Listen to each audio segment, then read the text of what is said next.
Assalamualaikum warahmatullahi wabarakatuh. Salam dan bahagia. Perkenalkan, nama saya Alfian Presianus Jure dengan NIM 20200 15197 dari kelas 2E. Di sini saya mau menjawab UTS yang pertama, nomor 1, itu dimana dijelaskan dan disuruh untuk menjelaskan tentang bagian-bagian dari indera penglihatan. Saya akan menjawabnya, yaitu yang pertama, struktur bagian indera penglihatan. Indera penglihatan memiliki bentuk bulat dan ada sedikit tonjolan pada bagian depannya. Namun bagian dari indera penglihatan yang terlihat dari luar hanya setengah bagian, yakni iris, kornea, pupil, sklera, dan juga konjungtiva. Saat sedang berkedip, kelopak mata nantinya akan membantu melumasi permukaan mata dengan air mata, dan indera penglihatan juga akan dilindungi oleh kelopak mata dan juga bulu mata. Berikut akan saya jelaskan secara lengkap struktur bagian indera penglihatan. Yang pertama ada kornea. Kornea adalah bagian dari indera penglihatan, yakni bagian berwarna bening tembus pandang yang terletak di lapisan paling luar mata. Kornea berguna sebagai tempat keluar masuknya cahaya pertama kali sebelum cahaya nantinya bisa masuk ke sel penerima pada bagian dalam mata. Yang kedua ada pupil. Pupil adalah bagian mata berupa bagian lingkaran hitam yang ada di bola mata, yakni tempat keluar masuknya cahaya ke dalam mata. Pupil ini berguna untuk mengatur banyak sedikitnya cahaya yang akan masuk ke dalam mata.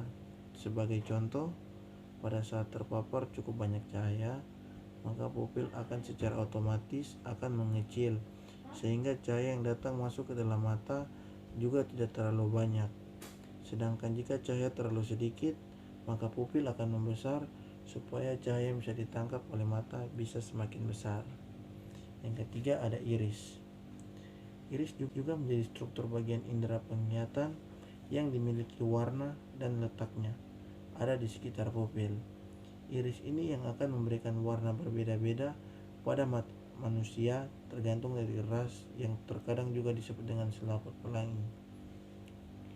Retina, atau biasa disebut juga sebagai selaput jala, adalah lapisan yang tipis dan sangat peka terhadap cahaya.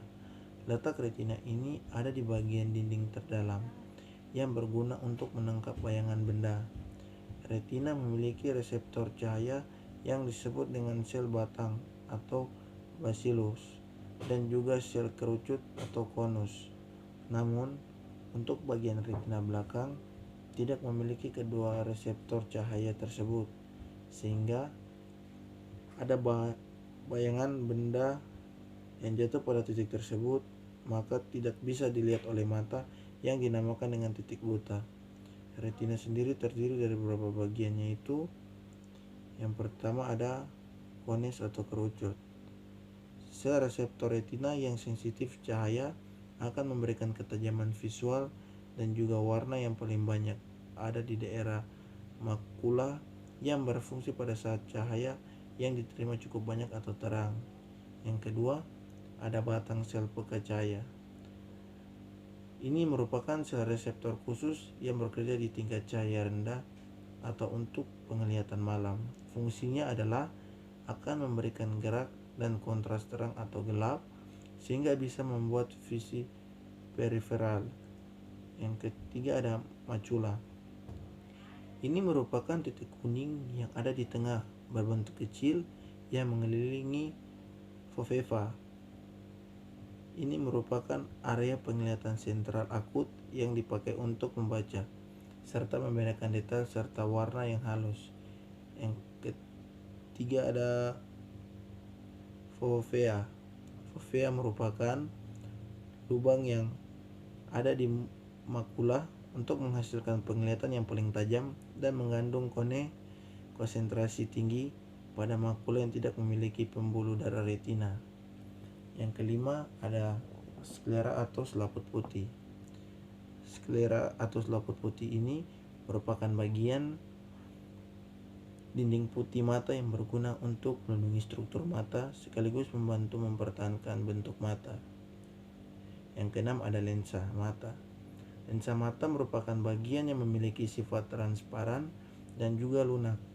Posisi lensa mata ini ada pada bagian belakang iris yang berguna untuk mengumpulkan serta membuat cahaya lebih fokus sehingga bayangan sebuah benda bisa jatuh pada posisi yang benar. Hal unik ini tentang lensa mata yang merupakan bagian dari indera penglihatan ini adalah memiliki kemampuan yang dinamakan daya akomodasi. Yang ketujuh, ada saraf optik. Saraf optik yang merupakan bagian dari indera penglihatan ini berguna untuk meneruskan informasi visual dari sebuah benda yang diterima oleh retina menuju otak. Saraf optik tersebut yang akan mengetahui bentuk sebuah benda yang kita lihat. Ketika saraf optik tersebut rusak, maka inilah yang menyebabkan manusia tidak akan bisa melihat. Yang kedelapan ada koroid. Koroid merupakan dinding mata yang berguna untuk menyuplai oksigen serta nutrisi ke bagian mata yang lainnya terutama retina. Koroid ini umumnya akan berwarna coklat, agak kehitaman atau hitam, dan warna ini berguna supaya cahaya yang sudah diterima tidak dipantulkan lagi. Yang terakhir yaitu kesembilan adalah titik buta. Titik buta merupakan bagian dari indera penglihatan yang berguna untuk meneruskan berkas saraf menuju ke otak. Pada bagian indera penglihatan ini tidak terdapat sel-sel peka pada rancangan cahaya, sehingga pada saat ada bayangan benda yang jatuh pada titik tersebut tidak akan bisa terlihat.